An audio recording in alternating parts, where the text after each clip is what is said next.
You have a beautiful product. You know it smells incredible, but your customer has never met you, never touched your packaging, and definitely can't smell anything through their phone screen. So, how do you get them to trust you enough to buy?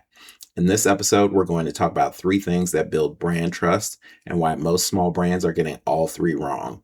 Your product isn't the first things customers trust, your brand is.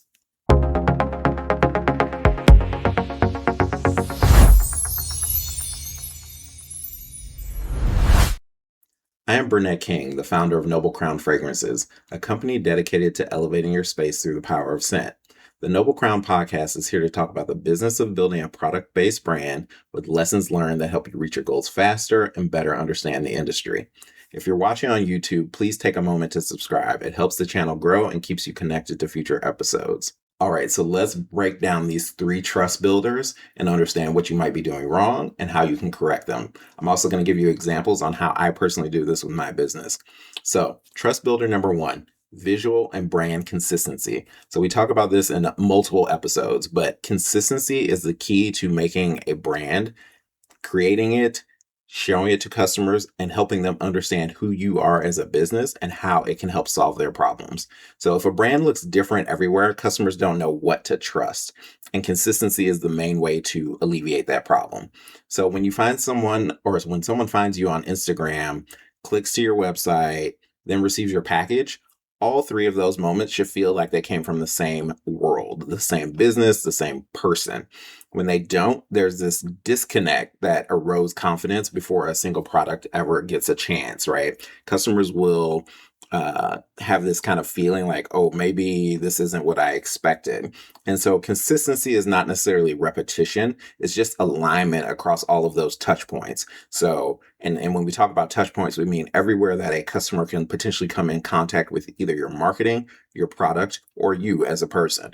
And so fonts, colors, tone, imagery, packaging, like all that stuff needs to be consistent and creates part of your brand. And it's not just like the physical pieces also, right? It's about your messaging, your tone, the feeling that you create as a brand. So customers make trust decisions in seconds, right? They can kind of know whether or not the brand is for them within seconds. And so visual chaos actually signals instability. And then that's an immediate no, right? Once you break that promise, it plants doubt in their brain, and then it's very hard to convince them to come back and try you out. So your brand's aesthetic is that promise. A cohesive brand doesn't necessarily require a big budget either, right? It just requires like clear decisions up front, made once, and then applied everywhere. Customers can't smell your fragrances through a screen, right? They can feel whether your brand is put together, and that's the feeling that you want to create that first sale, to create that this might be for me feeling, right? So let's talk about how I do this with my brand. So if you guys have listened to the podcast before, you know that Noble Crown is about minimalism, right? And we are trying to elevate people's space, but we also want to do it in a way that aligns with their style, their design style. And for my customers, that's typically minimalism, very neutral color palettes, things like that. And so we have to think about how do we create that across touch points. So if you go to my website or you go to my Instagram, you're probably going to see images that speak to that, right? You're not going to see a ton of maximalist colors. You're not going to see a ton of kind of active, vibrant, very dynamic images. You're going to see more minimalist, calm, relaxed, tight color palettes, things like that. Now, obviously, there's ways to play on all of that, but we want to make sure that that is the feeling, because that's who my ideal customer is, and that's what they're going to identify with. And actually, I have some samples. So, if you look at my packaging here, right? Let me make sure that this is focusing on camera for you guys that are watching online.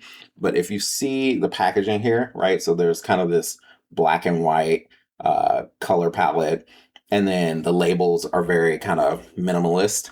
I still need to convey information. So this scent Baroness, it tells you kind of what's in there, right? Orchid, rose, black, amber. But this feels minimal, right? The boxing, the packaging, yeah, there's elements, there's kind of design elements to it, right? But you definitely get this feeling of minimalism, right?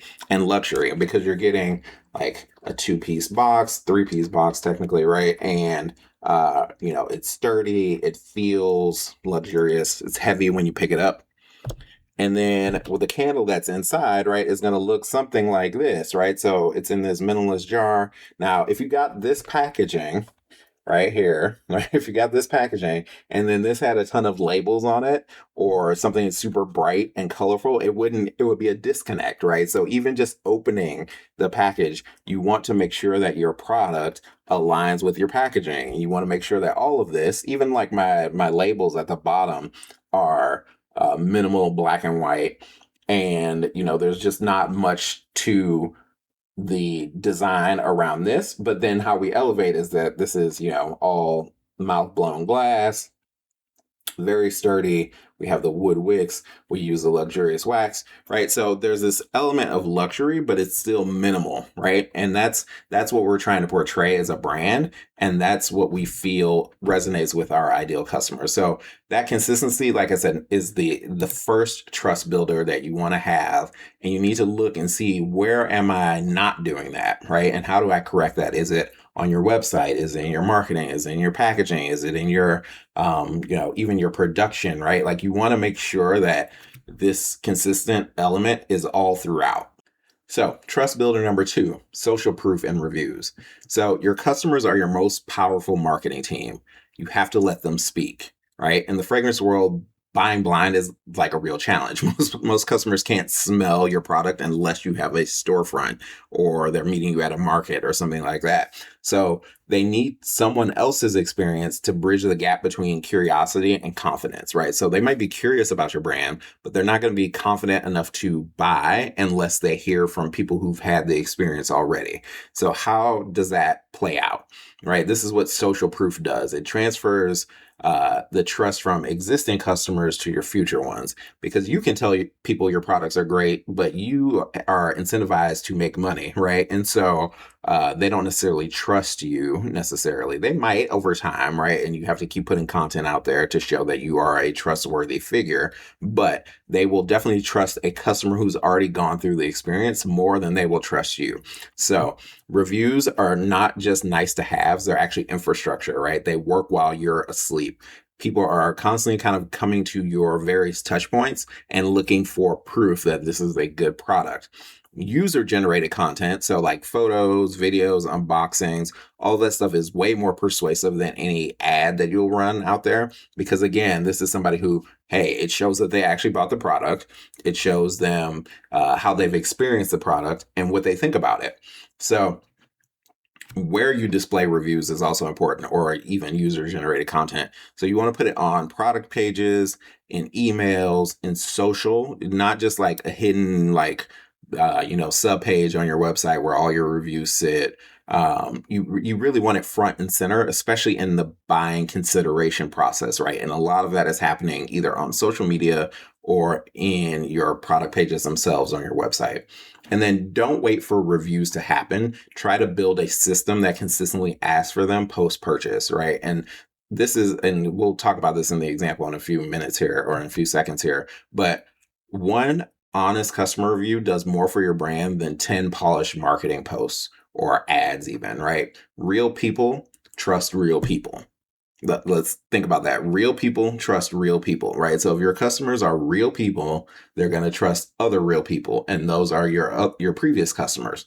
So let's talk about how I try to collect reviews and testimonials, and how I set it up in a way that I'm not like hounding people, right? So what we do post-purchase, we have a review collection app on Shopify. I use Loox, right? Loox, to collect reviews. And basically you can set up rules and timings for when you want the reviews to go out. So I base it off of fulfillment, right? So when I send an order, we wait a certain amount of time to ask a person for a review.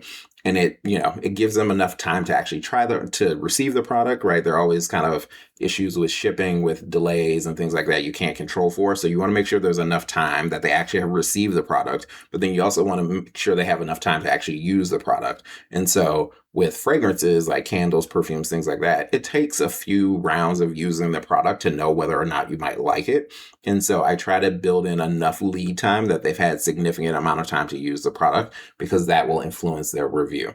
And then Looks basically sends them a email requesting a review. We incentivize photo reviews and video reviews with basically like a discount code. So if you are willing to put in the work to actually give us more information than just a text review, that will benefit you, right? Because you are spending your time as a customer doing that for my brand, and I appreciate that. So you should get a small reward for that. But yeah, this system works great for me. I tend to get a decent amount of reviews. I'm always trying to get more. Obviously, like not everybody's going to review it, and not everybody's going to give you a great review either, right? So you have to be able to take in negative reviews, and as long as they're constructive, it's worth posting because it's a real experience. And potential customers will trust those reviews if they see that not everything is always 5-star, right? Not everybody is going to love your products. And so you need to make sure that you're not just posting only positive reviews, because that can actually downgrade trust. All right, and trust builder number 3. So customer communication and responsiveness. So how you respond and how fast you respond tells customers everything about how much you actually value their time.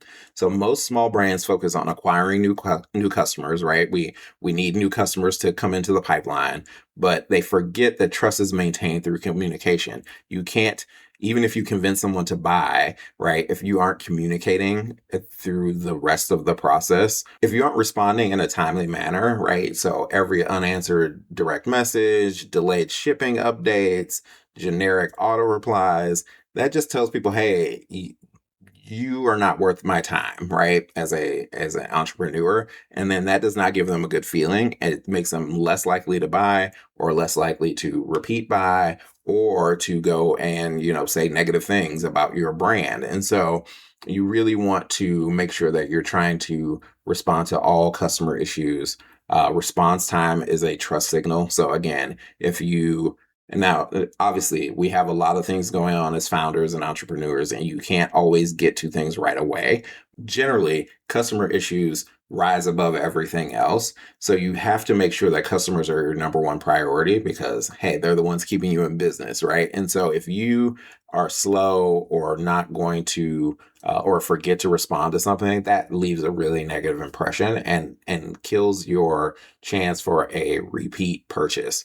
So proactive communication also beats damage control, like reactive communication, especially around shipping and delays. So if you know something is going wrong with shipping, again, it might not be in your control, but you can at least communicate that to a customer and say, hey, there's a snowstorm going on in your area. As when I was tracking for my packages, I saw that these were delayed. Just a heads up, this may come a little late. Let me know if you have any issues once you get it, right? Your tone in every customer interaction should reflect your brand also. So again, we're jumping back to consistency, but how you speak to customers or how you speak to potential customers should also reflect your brand, not just necessarily solve their problem. Like if you are a brand that loves humor and kind of integrates that into your tone, your brand tone, you should also try to integrate that into your customer interactions. So whether that's email, DM, whatever it is, even when you're on the phone, right? Try to integrate your brand tone into all of those interactions. The brands that customers return to aren't always the ones with the best products. They're the ones who made them feel seen and who they identify with, right? So again, if you are being outgoing and helpful in customer service, then they will feel appreciated and are more likely to come back and buy your products. Customers obviously forgive mistakes. They all know mistakes happen. What they don't forgive is silence. So show up in your communication the same way that you show up in your product. Now, how do I do this in my business? I try to handle all customer inquiries within 12 to 24 hours of seeing them, right? Especially if it's somebody who's purchased something and something has gone wrong, right? So shipping or damage or, even if they don't like it, right? I just want to make sure that I am actively communicating with them and trying to solve their problem so that they remain a loyal customer. How you treat people is actually more important than the product itself. So timeliness is most important. Being kind is most important. Even when it's a really negative experience, just try to be kind, right? Like you need to step into their shoes and understand what's going on for them and try to address and problem solve for them the best that you can. So I always focus on friendliness and time. Those are those are kind of the main points here, and I try to do it across everything. So whether that's on Facebook or Instagram or on the website or through email, even on the phone, right? I try to make sure that I'm doing everything in a friendly and timely manner. Building a brand that customers trust isn't about having the most followers or the biggest budget. It's about showing up the same way every time across every touch point. So let's recap the three trust builders: visual and brand consistency, right? So look like one brand everywhere and every customer touch point. Number two, social proof and reviews. Let your customers do the selling for you, right? Try to build systems that will generate reviews and content. Number three, customer communication and responsiveness. How you respond is part of your brand.